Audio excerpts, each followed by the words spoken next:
Oke, Assalamualaikum warahmatullahi wabarakatuh. Selamat datang di mata kuliah Psychology Entrepreneurship. Kali ini di pertemuan 6, materi pertemuan kali ini adalah bisnis model. Jadi bisnis model akan kita bahas di dua pertemuan. Pertemuan kali ini yang betul-betul membahas awal dasar, dan pertemuan depan membahas tentang desain dari bisnis model. Kita langsung saja masuk. Saya akan membuka kelas ini dengan sebuah kutipan yang saya ambil dari buku The Lean Startup, salah satu buku acuan kita untuk mata kuliah ini. Ditulis oleh Eric Ries 2011. Business success is not a consequence of good genes. Jadi kesuksesan bisnis kalian itu bukan konsekuensi dari gen kalian yang sudah bagus dari sananya. Bukan karena ibu kalian IQ-nya 187, ayah kalian IQ-nya 200, bukan karena itu. Or being in the right place at the right time. Atau bisnis sukses itu bukan konsekuensi dari kalian yang berada di tempat yang benar dan waktu yang benar. Jadi success can be engineered by following the right process. Jadi kesuksesan itu sebenarnya bisa kita rajut bersama, bisa kita buat, bisa kita munculkan, bisa kita kreasikan dengan cara mengikuti proses-proses yang sudah benar. Which means it can be learned. Jadi kesuksesan itu bisa kita pelajari, which means it can be taught. Jadi kesuksesan itu bukan hanya bisa dipelajari, tapi bisa kalian ajarkan ke orang-orang lain. Nah, oke, kita masuk sedikit. Semoga itu bisa menjadi patokan dari kalian bahwa siapapun sebenarnya bisa membuat sebuah bisnis yang sukses. Dan kalian, walaupun kalian bukan di jurusan ekonomi, manajemen, bisnis, atau entrepreneurship, itu bukan berarti kalian tidak bisa membuat bisnis yang sukses. Kalian bisa belajar dan kalian bisa mempelajarinya dan kalian bisa mengajarkannya ke orang lain. Nah, ini yang berikutnya yaitu alasan kenapa usaha-usaha itu saya fokus di sini ke usaha rintisan. Kenapa? Karena mata kuliah ini difokuskan untuk mahasiswa-mahasiswa yang akan mendirikan sebuah usaha apapun basicnya. Jadi, top reasons why startup fails. Jadi ada beberapa alasan kenapa usaha rintisan itu gagal. Kita lihat di sini, ini diurutkan berdasarkan yang paling banyak. Ternyata 42% itu karena produk yang kalian jual atau kalian tawarkan itu tidak diperlukan oleh pasar. Yang kedua adalah karena kalian kehabisan uang, kehabisan capital. Ada juga tim kalian nggak benar. Ada juga yang kompetensinya maksudnya tidak fit untuk bisnis tersebut. Ada juga masalah harga atau biaya. Nah, dari total ini kita lihat alasan yang didasarkan dari bisnis model yang salah itu ada 1, 2, 3, 4, 5, 6, 7, 8. Jadi ada dari bisnis, jika kalian membuat bisnis model yang salah, itu mengambil tepat di sini untuk 8 poin yang bisa membuat bisnis kalian gagal. Apa saja? Pertama, produk kalian tidak diinginkan pasar. Kedua, kehabisan capital. Ketiga, out-competed, ya. Jadi kalian nggak fit dengan bisnis tersebut. Pricing atau cost issue. Product without a business model, ini sangat-sangat jelas. Kalau produk kalian tanpa business model, kalian akan pasti gagal. Pivot gone bad. Pivot itu kalau dalam bahasa entrepreneurship itu adalah perubahan strategi. Jadi kalau kalian mengeluarkan produk, kalau kami menyebutkan dengan MVP, most minimum viable product, produk awal yang kalian lempar ke pasar, ternyata pada saat dilempar di tester, produk itu tidak begitu berhasil, kalian melakukan pivot atau perubahan strategi. Nah, ternyata strategi yang kalian lakukan itu bukan malah memperbaiki, tapi lebih merusak. Ya, itu salah satu alasan kenapa usaha kalian bisa gagal. No financing, investor interest. Kalau tidak ada keuangan, tidak ada investor yang ingin menginvestasikan uangnya ke kalian, itu juga salah satu kegagalan. Dan terakhir adalah kalau ini pivot gone bad, ini failure to pivot. Jadi dia ingin mengganti strategi tapi dia gagal untuk mengganti strategi tersebut. Oke, ini diambil dari 2018 CB Insights. Kita lanjut lagi. Nah, jadi kita bisa simpulkan bahwa sebenarnya bisnis model tersebut merupakan basic yang sangat kita butuhkan untuk sebuah usaha. Nah, saya akan memberikan beberapa contoh, definisi dari bisnis model. Yang pertama adalah bisnis model itu bagaimana rencana sebuah perusahaan atau usaha untuk mendapatkan keuntungan. Itu definisi pertama. Definisi kedua adalah sebuah bentuk eksplorasi biaya dan pengeluaran dan harga yang akan Anda tetapkan untuk produk atau jasa yang Anda tawarkan. Ada juga definisi lainnya, adalah metode atau strategi yang dapat digunakan sebuah usaha dalam operasionalnya. Dan definisi bisnis model terakhir yang saya ambil dari buku Business Model Generation, Osterwelder, adalah sebuah informasi yang Anda bagikan untuk mendeskripsikan, memvisualisasikan, melakukan tes, dan mengubah bisnis Anda. Nah, jadi dari penjelasan ini bisa kita lihat adalah bisnis model memiliki beberapa poin atau elemen-elemen yang pasti ada di dalamnya. Yang pertama, bisnis model itu adalah sebuah rencana. Oke, rencana untuk apa? Untuk mendatangkan keuntungan. 2 ya. Ketiga, apa sih isi bisnis model itu? Di dalam bisnis model pasti ada eksplorasi biaya.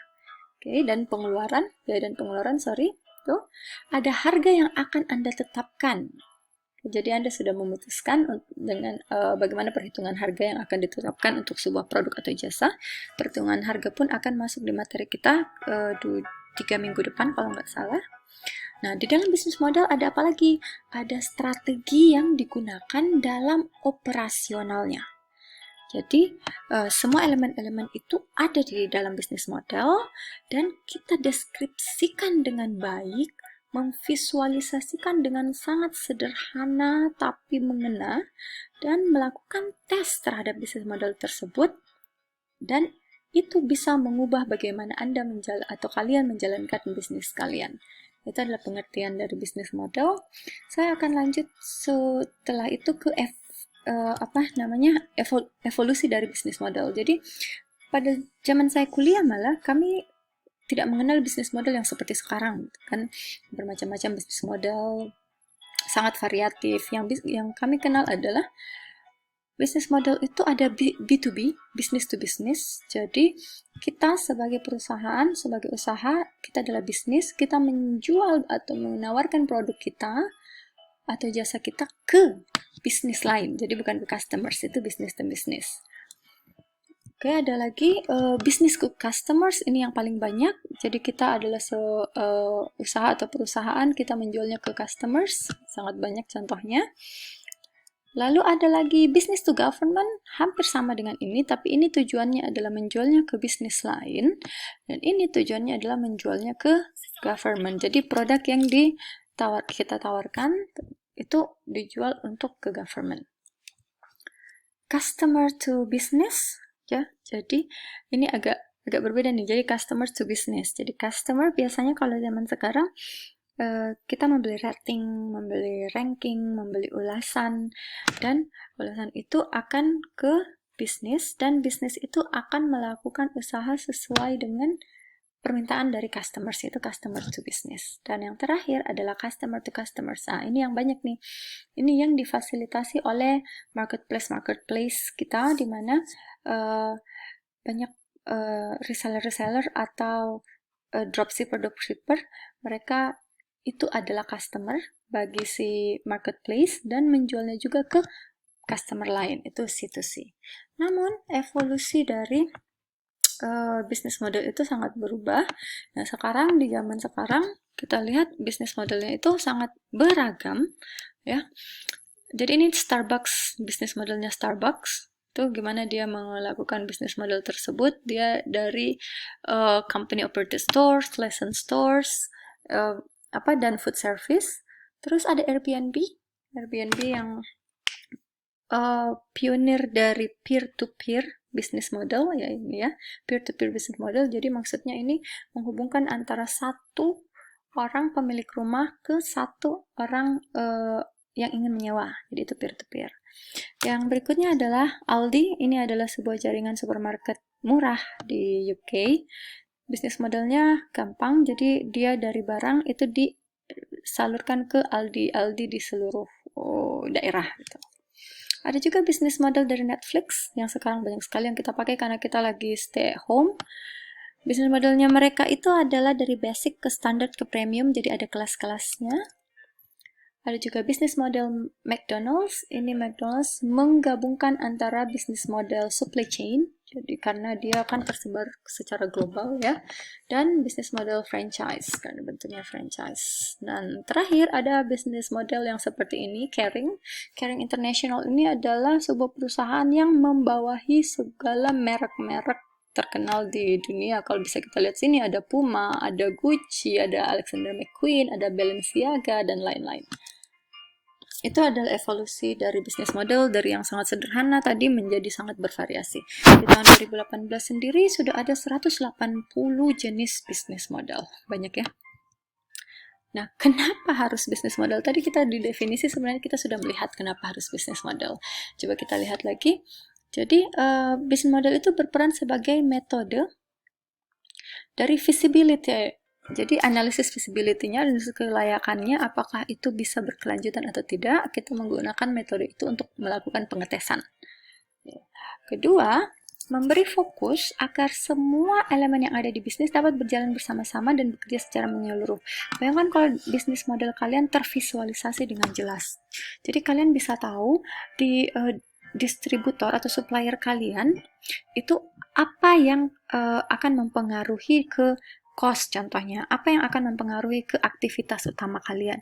Nah, secara tervisualisasi seperti itu, kalian bisa melihat bahwa satu poin tidak berjalan akan mempengaruhi poin lain. Bayangkan kalau itu tidak terdeskripsikan atau tervisualisasikan. Ketiga, mendeskripsikan bagaimana semua networking atau network yang dalam usaha dapat bekerja bersama-sama. Ini hampir sama, kalau ini elemen-elemennya, beberapa poin-poin ini akan kita jelaskan lagi di minggu depan, dan ini khusus di jaringan. Jadi ada jaringan channeling, ada suppliers, ada key partners, itu ada di poin ketiga. Lalu yang keempat, mengartikulasikan visi misi bisnis kepada stakeholders. Tentu saja ini alasan kenapa harus ada bisnis model. Stay with me, ini sedikit lagi baru kita selesai. Mudah-mudahan masih bisa masuk ke kepalanya ya. Jadi pre-business model, sebelum kita mendesain bisnis model tersebut, kita akan memperhatikan dua hal utama. Gitu. Hal pertama yang harus diperhatikan adalah membentuk misi kita dalam melakukan usaha. Apa sih yang akan kita lakukan? Bagaimana kita melakukannya? Untuk siapa hal tersebut kita lakukan? Dan nilai apa yang kita usung? Ini saya tidak terlalu menjelaskan karena ini akan menjadi tugas kita setelah ini ya. Saya langsung masuk di startup model. Kenapa kita harus menggunakan startup model bisnis model yang lebih modern? Pertama alasannya adalah karena sekarang itu terjadi yang namanya liquid workforce. Jadi tenaga kerja, labor market, pasar tenaga kerja itu sangat liquid, sangat cair. Kita bisa mendapatkan atau memperkerjakan orang dari mana saja, tidak harus bertatap muka, bisa lewat internet dan kita bisa kerjasama. Connected, collaborative, kreatif. Karena sekarang semua hal secara global itu terkoneksi dan terkolaborasi. Yang ketiga adalah customers kita sekarang itu terconnected karena adanya jaringan internet, adanya smartphone, kan? Dan customer kita sekarang itu sangat loyal terhadap merek-merek tertentu yang mereka sukai. Jadi perusahaan di satu sisi juga melakukan strategi yang namanya engaging customer. Jadi mengikat customer tersebut, memfollow up customer tersebut, supaya customer tersebut tetap berbelanja atau menggunakan produk mereka. Keempat, the era of the maker. The era of the maker itu adalah sekarang kalau kita lihat banyak sekali perusahaan-perusahaan yang atau usaha-usaha yang tidak ada sebelumnya tapi muncul beberapa tahun belakangan gitu kan. Kita nggak pernah melihat Gojek sebelumnya gitu kan, kita nggak pernah melihat Ruang Guru sebelumnya, Traveloka sebelumnya, dan sekarang the era of the maker itu semua bisa terjadi. Sharing economy ini salah satu alasan utama kenapa kita harus punya bisnis model, karena ekonomi itu sangat berbagi, kita berbagi ekonomi dengan orang-orang lain. Dan yang terakhir adalah creative economy, tapi the new creative economy. Artinya, kalian mempush kreativitas itu lebih dari yang sudah kalian lakukan. Jadi jangan berpikir handmade itu sudah kreatif, tapi lebih dari itu lagi. Contohnya, kalian melakukan pameran lukisan, tapi backgroundnya itu berkolaborasi sama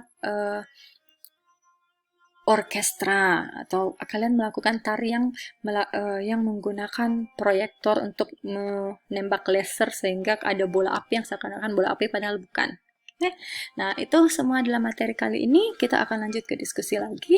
Jika ada pertanyaan, silakan ditanyakan. Terima kasih. Assalamualaikum warahmatullahi wabarakatuh.